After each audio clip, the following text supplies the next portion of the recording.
Selamat siang para mahasiswa.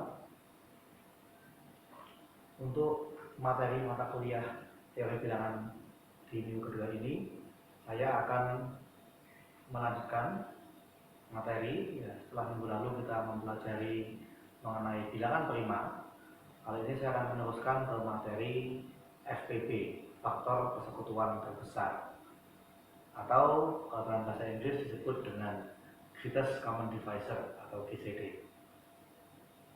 Ya, ini mungkin materi yang Anda sudah pernah pelajari dari bangku SD mengenai FPB dan juga KPK. Kalau KPK adalah kelipatan persekutuan yang paling kecil. Kalau FPB faktor persekutuan yang paling besar. Nah, di sini saya harap Anda akan lebih familiar dengan istilah GCD daripada FPB, karena dalam berbagai macam komputasi dan dalam berbagai macam bahasa pemrograman yang Anda akan lebih sering gunakan adalah istilah GCD. Jadi di sini saya ingin membiasakan untuk menggunakan istilah GCD. Sebenarnya apa sih GCD itu? Kalau misalkan saya definisikan,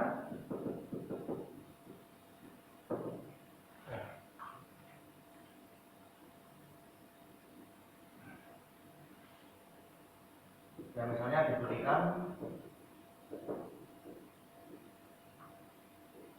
dua bilangan asli A dan B.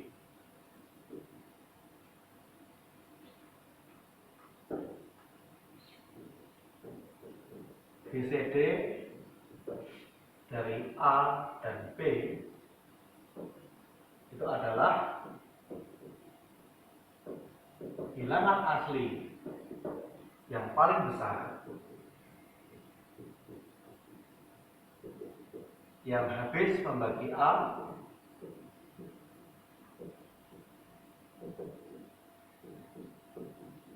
sekaligus habis membagi B.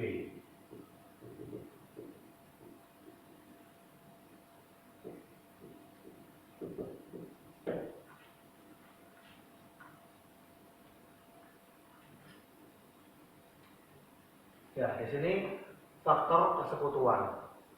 Artinya juga disebut sebagai faktor bersama. Berarti dia faktornya A dan faktornya B. Habis membagi A dan habis membagi B.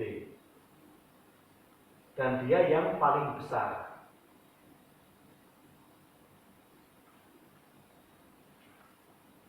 Kalau KPK, itu Anda mencari kelipatan dari A dan juga kelipatan dari B, tapi yang paling kecil. Nah, kenapa kok dicari faktor persekutuan yang paling besar, kok nggak yang paling kecil? Ya, kenapa tidak ada faktor persekutuan yang paling kecil? Ya, ada sebenarnya, tapi itu tidak menarik untuk dibahas.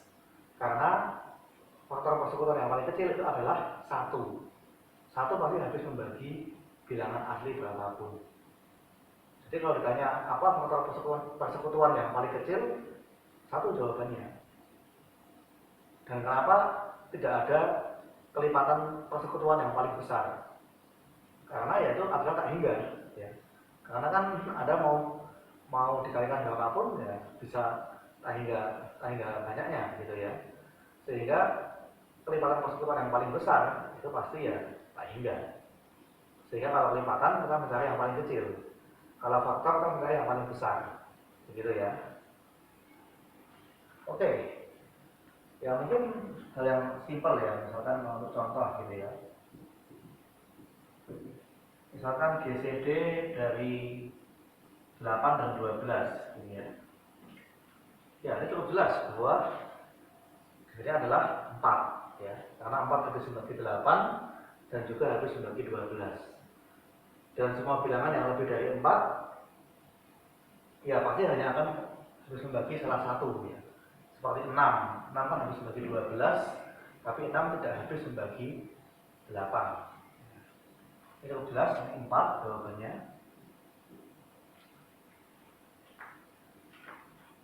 Nah, lalu bagaimana kalau bilangannya agak sedikit lebih besar? Misalkan GCD dari ya katakanlah 264 dan 360. Ini dari berapa? Gitu ya. Ya, di sini tentunya karena kita berbicara mengenai faktor persekutuan, berarti kita juga mungkin memerlukan yang namanya faktorisasi prima. Kita bisa ya, misalkan membuat, kalau mungkin dulu dari SD sudah ada, ya membuat pemfaktoran dari suatu bilangan asli. Seperti ini ya, 264, misalkan gini ya. Mungkin yang paling gampang ya Anda bagi dulu dengan 2 gitu ya. Bagi dengan 2 menjadi 132. Dibagi 2 lagi jadi 66. Bagi 2 lagi 33. Nah, 33 ini adalah 3 kali 11. Berarti ini adalah ini 3, 11 habis ya. Nah, berarti 264 ini adalah 2 kali 2 kali 2 atau 2 pangkat 3 dikali 3 dikali 11.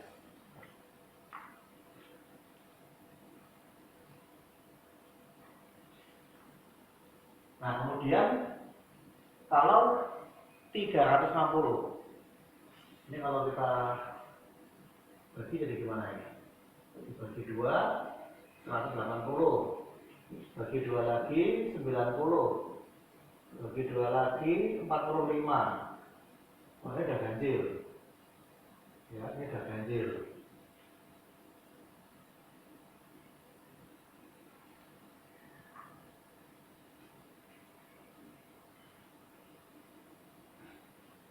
Lalu berikutnya berapa lagi? 3 ya pasti ya. 3. Kemudian ya 15 hasilnya dibagi 3 lagi jadi 5. Ya, berarti di sini 360 ini akan sama dengan 2 pangkat 3 dikali 3 pangkat 2 dikali 5.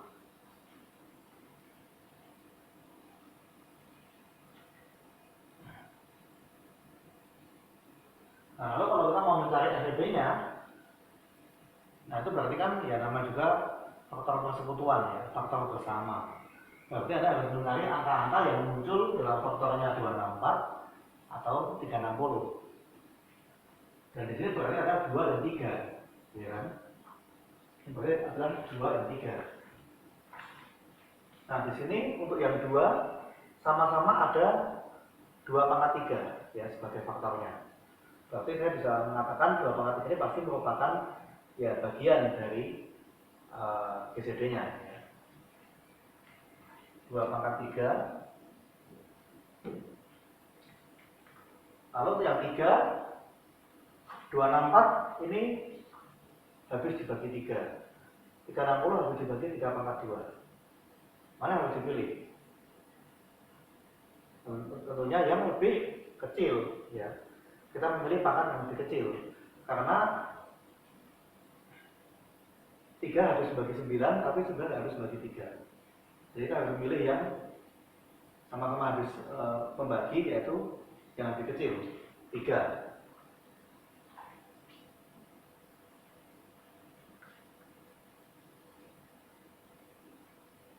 Nah, kemudian 5 dengan 11 bagaimana?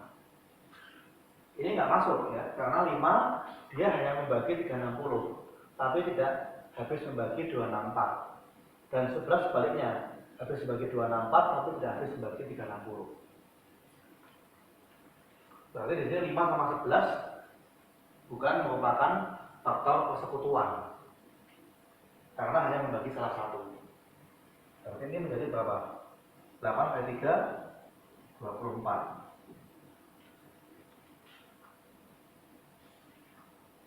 Jadi itu salah satu cara untuk menentukan GCD dari dua buah bilangan, yaitu dengan mencari faktorisasi prima, lalu kemudian mencari mana faktor prima yang masuk ke dalam dua-duanya, dan kalau ada yang sama tapi beda pangkat, dipilih yang pangkatnya paling kecil.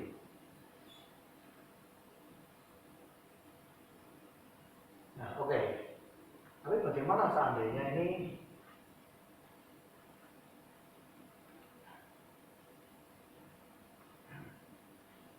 bilangannya mungkin bilangan ribuan atau bahkan jutaan? Bagaimana cara kita untuk mencari GCD-nya? Karena kalau bilangannya masih ratusan, ya paling tidak cara seperti ini masih ini ya, mungkin tidak memakan waktu yang cukup lama. Tapi bagaimana kalau Anda mencari GCD dari katakanlah berapa puluh ribu sekian ratus sekian puluh sekian dengan bilangan lainnya 1 juta lebih sekian. Nah, apakah Anda bakal punya cukup waktu gitu ya? Seandainya Anda membayangkan Anda mengerjakan manual di ujian, bukan menggunakan perangkat lunak begitu, bagaimana Anda bisa dengan cepat mengkomutasikan FPB atau GCD dari dua buah bilangan? Nah, nanti akan kita pelajari bagaimana kita bisa punya sebuah algoritma yang efisien untuk mencari GCD yang disebut dengan algoritma Euclid.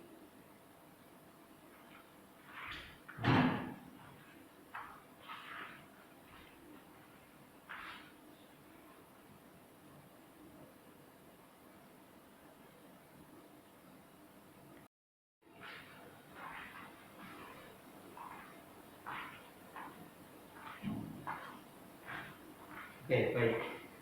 Sebelum kita masuk ke algoritma Euclid, kita mungkin perlu membahas beberapa teorema yang berhubungan dengan sifat-sifat dari GCD.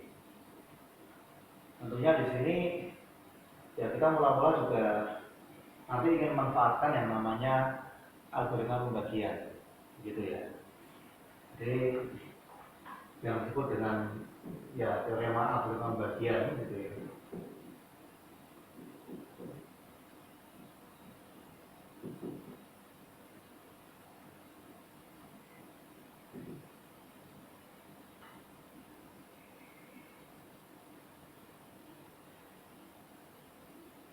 Ya, misalkan diberikan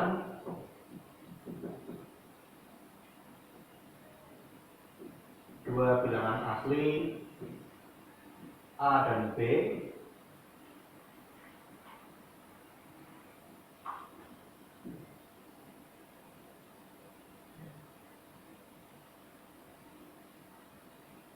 terdapat dengan tunggal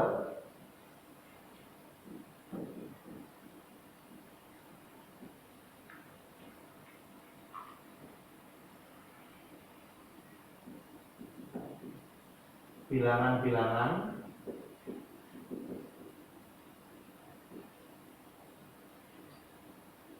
ya, misalkan apa P dan Q, sehingga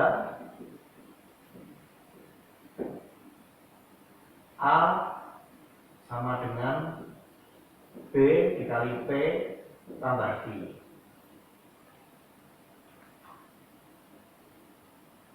Oh, ini mungkin A sama B nya harus dibesar A sebetulnya. Oh, tapi tidak harus juga. Ya. A sama dengan B kali P tambah Q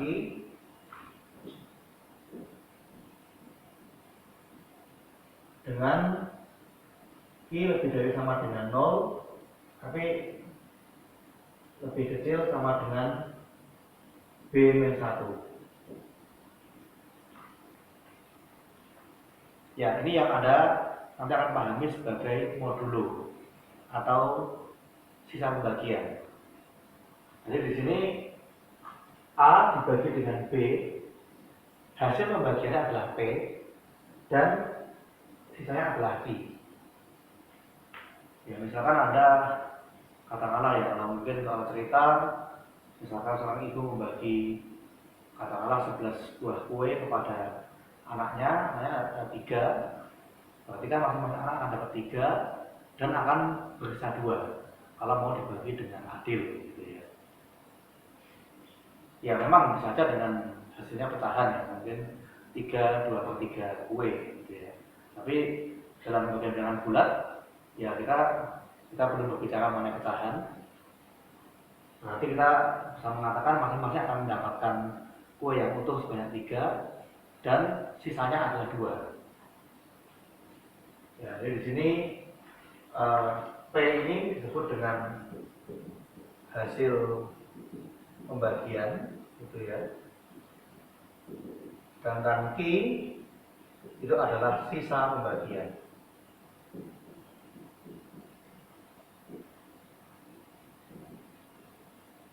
Ya, sisa pembagian tentu saja nggak boleh melebihi dari pembaginya ya. Kalau misalkan misalnya masih ada 5 gitu ya, bagi kue ke 3 anak masih sisa 5, ya berarti sebenarnya kan masih bisa kita bagi lagi masing-masing kasih 1 dan sisanya 2. Sisa di sini berarti kan haruslah lebih kecil daripada pembaginya. Oke. Kemudian mengenai GCD.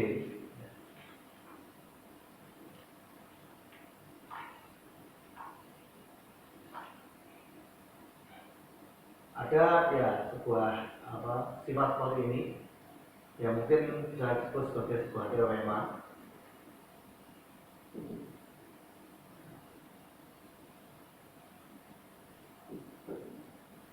Untuk setiap bilangan asli A dan B dengan A lebih dari B berlaku bahwa GCD dari A dan B itu akan sama dengan GCD dari A minus B dengan B.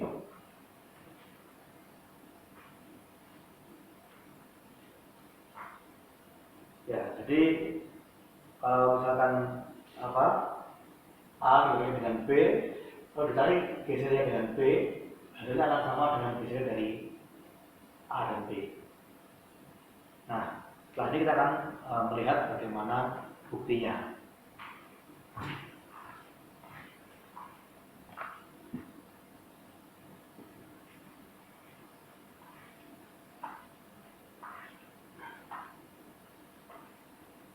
Ya, untuk buktinya,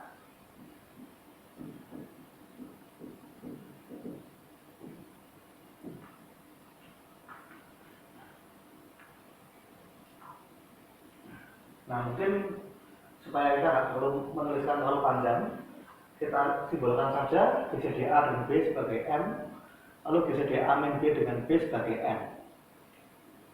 Jadi kita misalkan M sama dengan GCD dari AB, lalu N adalah GCD dari A min B, B. Nah, kita ingin menunjukkan bahwa M dan N ini sama.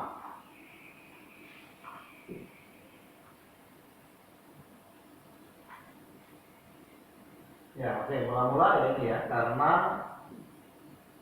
M itu adalah GCD dari A dan B, maka kita akan punya bahwa M pasti habis membagi A dan M habis membagi B. Ya, karena sebab dia sebagai faktor persekutuan, ya, habis membagi A juga habis membagi B.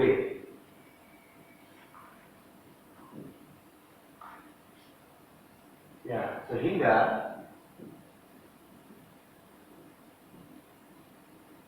kita bisa mengatakan bahwa A itu sama dengan M dikali sesuatu, katakanlah X, dan B sama dengan M dikali sesuatu, katakanlah Y. Dengan X dan Y, ini pastinya juga merupakan bilangan asli. Kalau ini untuk suatu bilangan asli X dan Y.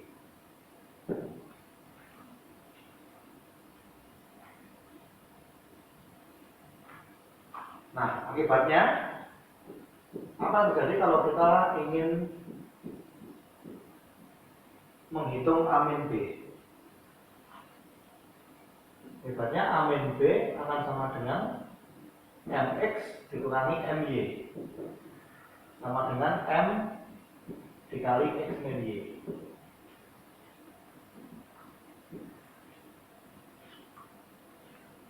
Nah, ini artinya adalah bahwa A min B juga merupakan M dikali sesuatu. Ya, jadi M juga habis membagi A min B.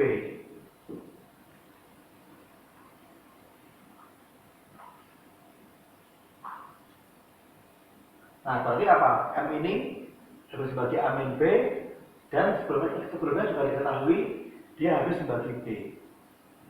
Artinya dia merupakan faktor persekutuan dari A min B dengan B.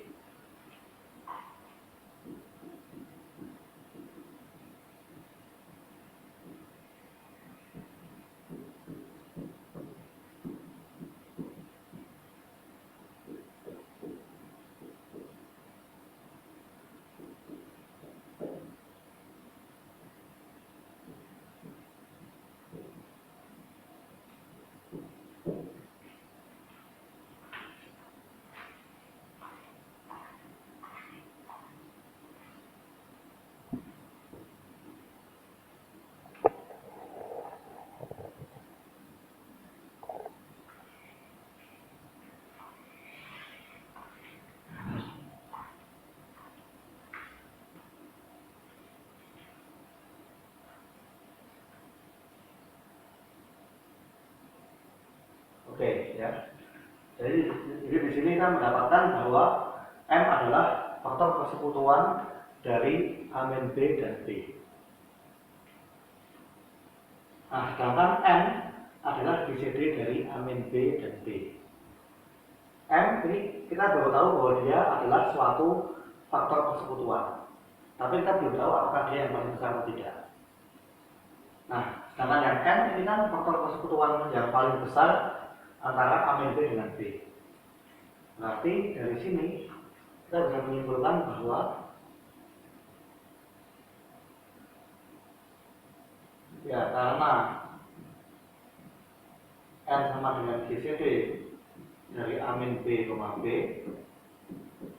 maka kita peroleh bahwa M habis membagi N. Gitu, ya. Maka M habis membagi N.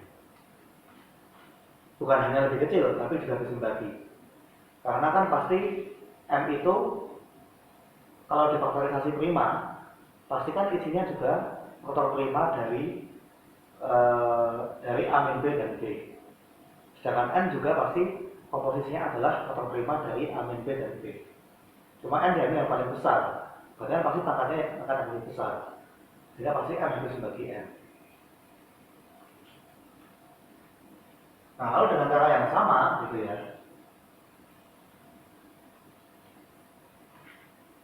Ya, masih sama argumentasinya. Kita membuktikan sebaliknya, ya.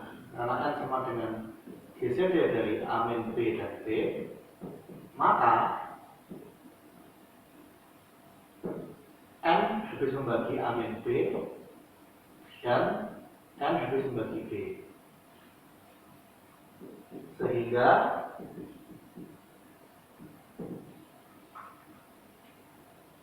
A min B ya sama dengan N sesuatu. Ya, supaya nggak sama, misalkan A min B sama dengan N dikali W dan B sama dengan N dikali Z untuk suatu bilangan asli W dan Z. Nah, akibatnya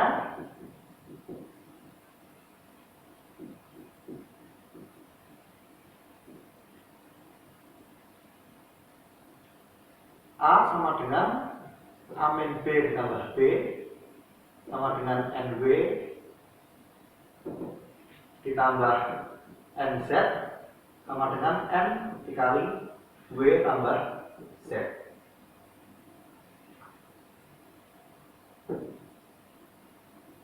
Jadi A juga sama dengan N dikali suatu bilangan asli. Nah, jadi kita dapatkan bahwa N habis membagi A. N habis bagi A, N habis bagi B dengan argumen yang sama, kita simpulkan sehingga N adalah suatu faktor persekutuan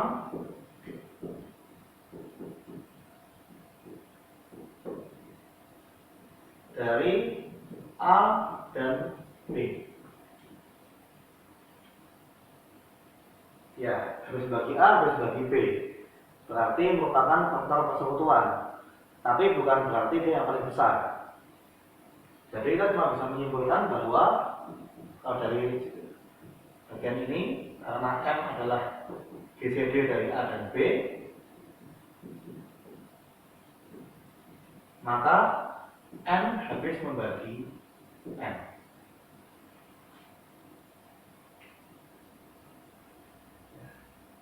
Nah, di sini kita dapatkan bahwa dari perjabaran yang pertama, N habis membagi N. Di sini N habis membagi N. Dua bilangan saling habis membagi, berarti mereka harus sama, ya. Jadi dari dua hal ini kita disimpulkan bahwa ya, M habis membagi N dan N habis membagi M. Ini artinya adalah M sama dengan N. Dua bilangan yang saling habis membagi sama bilangan asli pasti akan sama.